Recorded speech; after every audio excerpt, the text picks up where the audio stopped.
Awesome. Thanks, Philip. Now we'll head to Las Vegas, where the housing market is soaring despite Nevada's uphill battle with unemployment. In Las Vegas, Brien Sonson joins us this evening and tells us how this is possible. Brien. Thank you, Philip. At the beginning of the pandemic, many talked about a possible housing market crash in Las Vegas, especially with its economy relying heavily on hospitality and tourism, which are the hardest hit when we talk about unemployment rate. During the peak of the pandemic, Las Vegas hit a record high of unemployment rate at over 34%. And it continues to be a real struggle. Of the 51 metropolitan areas with a 2010 census population of 1 million or more, Las Vegas, Henderson, and Paradise region in Nevada had the highest unemployment rate in December with 10.4%. And while all 51 large areas had over-the-year unemployment rate increases, the largest gain was also in Las Vegas, Henderson, Paradise regions in Nevada at 6.9%, according to the U.S. Department of Labor Bureau of Labor Statistics. Now, despite the unemployment rate, however, financial experts are saying the U.S. housing market exceeded expectations in 2020. U.S. home price housing market index was up 9.2% in December from a year earlier, the largest annual gain in more than 6 years, fueled by low inventory and attractive low interest rates, according to a report from CoreLogic. Now, the same report says Las Vegas, Henderson, Paradise, Nevada is one of the 10 select metropolitan areas not only surpassing its December 2019 level, but overall had a 7.4% gain year over year. Low housing inventory is true here in Las Vegas.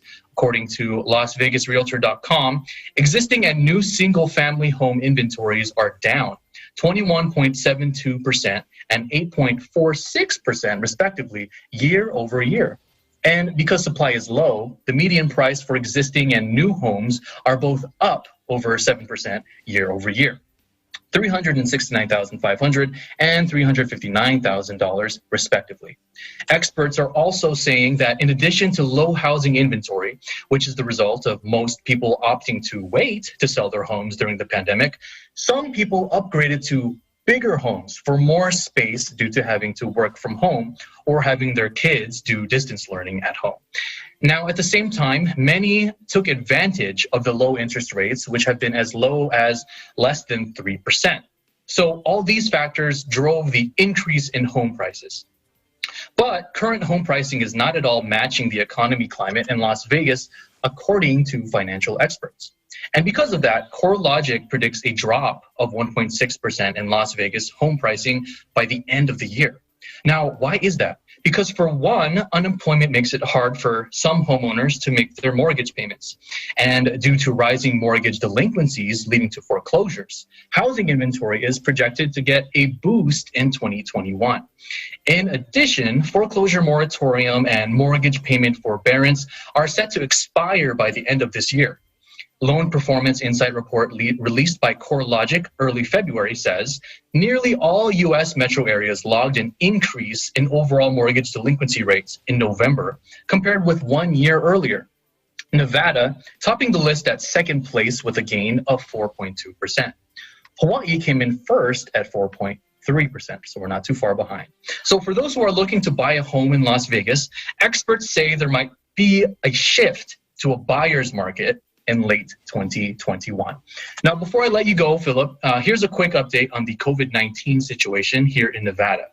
Overall test positivity rate is down to 9.2% as of Monday. Nevada hasn't seen a single digit in positivity rate since early November of 2020, so this is definitely encouraging news. And for COVID-19 vaccinations, the state has administered over 556,000 doses as of Monday, accounting for over 17% of the population being vaccinated, including 5.4% of the population reported as being completely vaccinated. In Las Vegas, I'm Brien Sonson, Eagle News. We live in interesting times. Thanks, Brien. That was definitely interesting there about the housing market. Do you have any other thoughts about why the housing market is doing so well right now in Las Vegas? Well, for one, Philip, it's pretty affordable, especially compared to high cost of living states like California or New York. There is no state income tax, which is a plus, and we have low property tax compared to those high level of income states like, again, for example, California, New York, Hawaii. I'm actually one of those who took advantage of those low interest rates, Philip, where I bought my first house last December, and I locked in a really good interest rate, which is something that I'm most proud of recently. Philip? Well, congratulations, Brien, from one fellow new homeowner to another. I'm sure that you will enjoy it.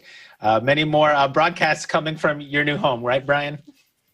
Yes, more to come, especially with a new studio that I have coming up. Absolutely. That's what I said. We're buying bigger houses so we can do more things from home. Well, thank you so much. We'll hear more about banana bread from you, I'm sure, here at the end of our show.